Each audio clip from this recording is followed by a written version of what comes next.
চাওক পাপৰি আপুনি এটা গুৰুত্বপূৰ্ণ প্ৰসংগ উত্থাপন কৰিছে কিন্তু এটা কথা এই অঞ্চলটো দিনক দিনে এই অঞ্চলটোৰ যিখিনি ইয়াত এটো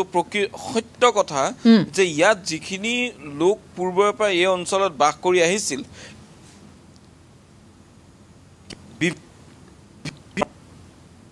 বা বাধ্য হৈ তেওঁলোকে কিন্তু ইয়াৰ পৰা লাহে লাহে স্থান এৰিবলগীয়া হৈছে বহু গাঁও ইয়াৰ পৰা উঠি নোহোৱা হৈছে আৰু বহু নতুন গাঁৱৰ সৃষ্টি হৈছে আৰু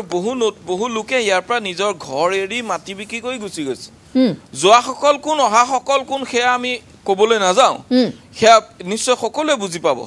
কিন্তু দেখা পোৱা গৈছে কিন্তু এই অঞ্চলটোত দিনক দিনে যিটো পৰিৱেশ গঢ় লৈ উঠিছে দিনক দিনে যিটো নষ্ট পৰিৱেশ হৈছে ইয়াৰ অন্তৰালত এসময়ত এই ঢিং এটা সংস্কৃতিবান অঞ্চল আছিল ইয়াত এই গোটেই অঞ্চলটো যিখিনি গাঁও আছিল সেই গোটেই অঞ্চলটোৰ এই গাঁওখিনিক লৈ এটা ইমানেই সংস্কৃতিবান আছিল কাৰণ কাষতে আছে বৰদোৱা আৰু বৰদোৱাৰ থান আৰু ইয়াতে কেইবাখনো সত্ৰ আছে সত্ৰ আৰু বৰদোৱা থানেৰে সৈতে এই গোটেই সামগ্ৰিকভাৱে যিটো ইয়াৰ পৰিৱেশ এটা আধ্যাত্মিক পৰিৱেশ আৰু সকলো ভক্তিপ্ৰাণ লোক আৰু এটা অতি সুন্দৰ পৰিৱেশ আছিল কিন্তু আজি ঢিঙত সেই পৰিৱেশ নাই আজিৰ দিনটোত ঢিঙত সেই পৰিৱেশ নষ্ট পালে আজিৰ দিনটোত ঢিঙত সেই যিটো শান্তিময় আধ্যাত্মিক এটা পৰিৱেশ সেই পৰিৱেশ ইয়াত পোৱা নাযায় ইয়াত এটা হত্যা হিংসা আৰক্ষী সকলো সময়তে ব্যস্ত আৰু এনে এটা পৰিৱেশে ঢিঙক আগুৰি ধৰিলে ঢিঙক আগুৰি যেনেদৰে ঢিঙক অপৰাধমূলক ঘটনাই আগুৰিছে সমান্তৰালকৈ একাংশ অপৰাধীয়ে আগুৰি ধৰাৰ বাবে এই অপৰাধমূলক ঘটনাবিলাক সংঘটিত হৈছে এই মুহূৰ্তত আমি দেখুৱাইছো যে শ্মশানৰ লগত সংলগ্ন হৈ থকা এই যেটো মন্দিৰ এই মন্দিৰটো আপোনালোকক দেখুৱাইছো মন্দিৰটোৰ ঠিক কাষতে শ্মশানখন সংলগ্ন হৈ আছে আৰু এই শ্মশানখনৰ সৈতে এইখিনি অঞ্চল এইখিনি কিছু পৰিমাণে পৰিত্যক্ত এটা অঞ্চল আৰু এই পৰিত্যক্ত অঞ্চলটোতেই আচলতে লাহে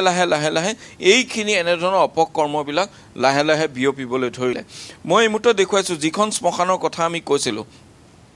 আৰু সেই শ্মশানখনৰ অঞ্চল হ'ল এই দেৱাল দি থোৱা এই অঞ্চলটো কিয় শ্মশানখনক টাৰ্গেট কৰি ললে কালি যেতিয়া আৰক্ষী আহি ঘটনাস্থলীত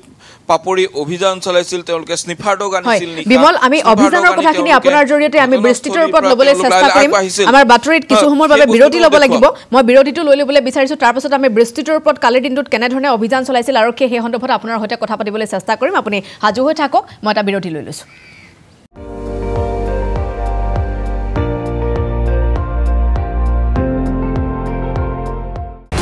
আপুনি চাই আছে ND24 সৰ্বশ্ৰেষ্ঠ নহয় সৰ্বোত্তমৰ দৌৰ